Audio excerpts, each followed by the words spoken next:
हमारे digital platform में आपका स्वागत है। नजर डालते हैं हिमाचल प्रदेश की आज की 10 बड़ी और अहम खबरों पर, जहां सियासत में नए चेहरे सामने आए हैं, प्रशासनिक फैसलों ने हलचल बढ़ाई है, किसानों और पेंशनरों की आवाज भी तेज हुई है और देवभूमि की संस्कृति में त्योहारों की रौनक भी दिखाई दे रही है। तो चलिए जानते हैं हिमाचल की आज की 10 बड़ी खबरें।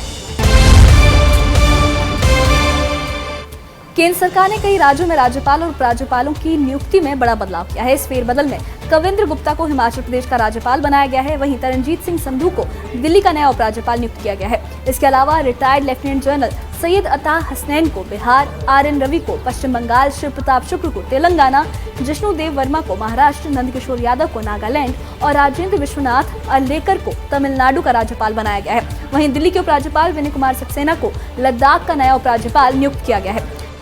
हिमाचल के डिप्टी सीएम मुकेश अग्निहोत्री ने लोक भवन में राज्यपाल शिव प्रताप शुक्ल से मुलाकात की। इस दौरान उन्होंने शिव प्रताप शुक्ल को तेलंगाना का राज्यपाल नियुक्त किए जाने पर बधाई दी। मुलाकात के दौरान प्रदेश से जुड़े कई अहम मुद्दों पर चर्चा होने की जानकारी भी सामने आई है।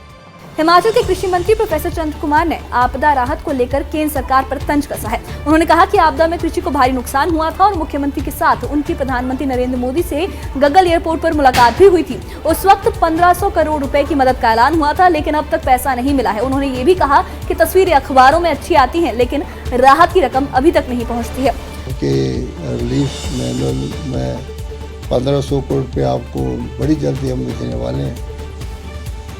अभी तक तो कोई पैसा आया नहीं है, पता नहीं कब आएगा।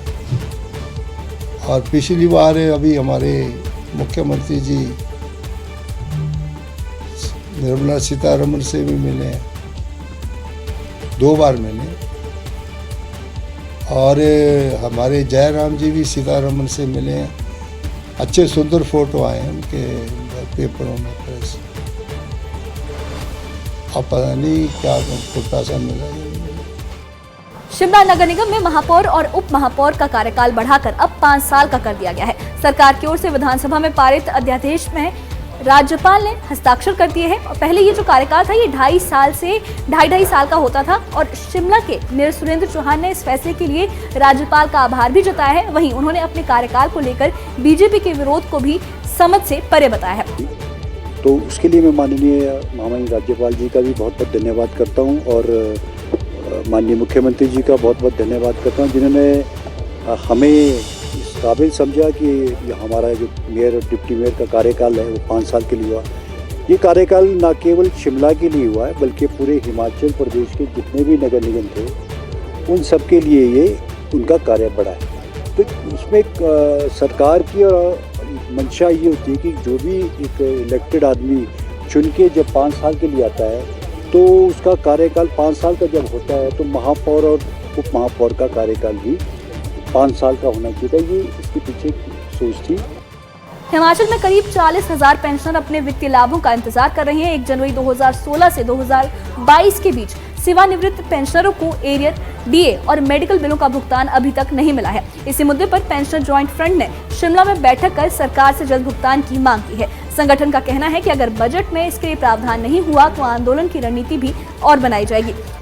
हिमाचल सरकार भांग की नियंत्रित और वैज्ञानिक खेती को लेकर नई नीति तैयार कर चुकी है। कृषि मंत्री प्रोफेसर चंद्र कुमार ने कहा है कि इस नीति को लागू करने के लिए जल्द ही विधानसभा में विधेयक लाया जाएगा और इसके लिए केंद्र सरकार से अनुमति भी मांगी गई है। सरकार का अनुमान है कि अगर ये योजना लागू होती है तो राज्य को सालाना 500 से 2000 करोड़ रुपए तक अतिरिक्त राजस्व मिल सकता है। साथ ही किसानों की आय भी बढ़ेगी। जो मापदंड है और जो हमारे मापदंड हमारी अपनी स्टेट के हैं उनको मद्देनजर रख करके हम किसानों के रजिस्ट्रेशन करेंगे और उनको जो है वो सीड भी देंगे। पहले हम कंट्रोल्ड कंडीशन में काम करना चाहते हैं, जिससे हम देखना चाहते हैं कि अगर इसको आगे लेकर के हम जाएँ तो उसके कैसे रिजल्ट्स आते हैं। मंडी के नेरचौक स्थित श्री लाल बहादुर शास्त्री मेडिकल कॉलेज में अब रोबोटिक सर्जरी की सुविधा शुरू हो गई है। सीएम सुखविंदर सिंह सुक्खू ने करीब 28 करोड़ रुपए की लागत से बने इस रोबोटिक सर्जरी यूनिट का उद्घाटन किया और पहले ऑपरेशन को खुद देखा। सरकार का कहना है कि इससे दिल्ली एम्स जैसी सुविधा अब प्रदेश में ही मिल सकेगी, जिससे लोगों को इलाज के लिए बाहर नहीं जाना पड़ेगा।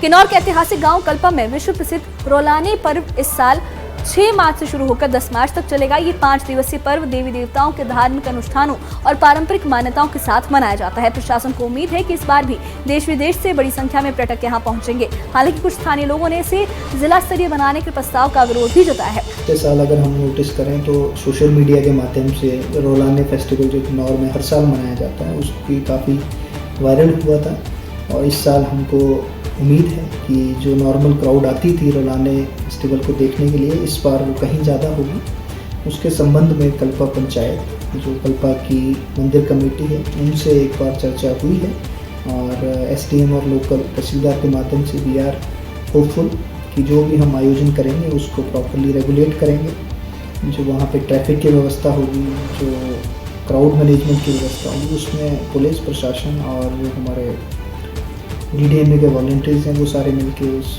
कोशिश करेंगे कि भीड़ को सुव्यवस्थित तरीके से मैनेज किया जाए।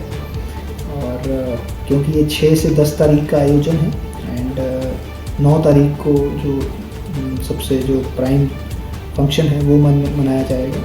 एंड आई होप कि जितने भी देश विदेश से टूरिस्ट आ रहे हैं वो इस आयोजन का आनंद उठाएंगे, और जो किन्नौर का एक कल्चर है, जो एक हमारी डिस्टिंक्ट पहचान है, उसको अप्रिशिएट करेंगे। लाहौल स्पीति के जोबरंग गांव में देवाधिदेव महादेव को समर्पित प्राचीन योर उत्सव की शुरुआत हो गई है। फाल्गुन पूर्णिमा के मौके पर ग्राम देवता कोराशिनी जी के मंदिर में पूजा अर्चना के साथ 3 दिवसीय मेले का शुभारंभ हुआ। इस दौरान पारंपरिक वाद्य, धार्मिक अनुष्ठान और हिम शिवलिंग की पूजा के साथ पूरे इलाके में भक्ति और उत्साह का माहौल बना हुआ था।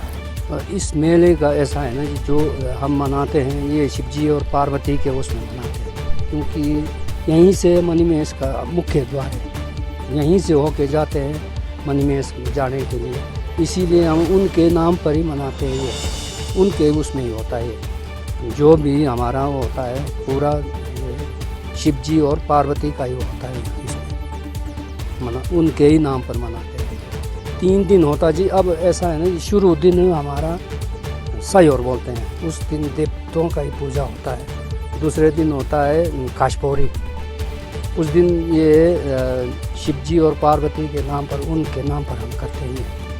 ये उस दिन जोगणी बुलाते, हमारे जो ग्राम का देवता होता है, ये कोटाशिनी हमारा गांव का देवता है, वो उनको बुलाता है कि मेरे उसमें गांव में मेला है, उसमें आप भी वो है आमंत्रित है।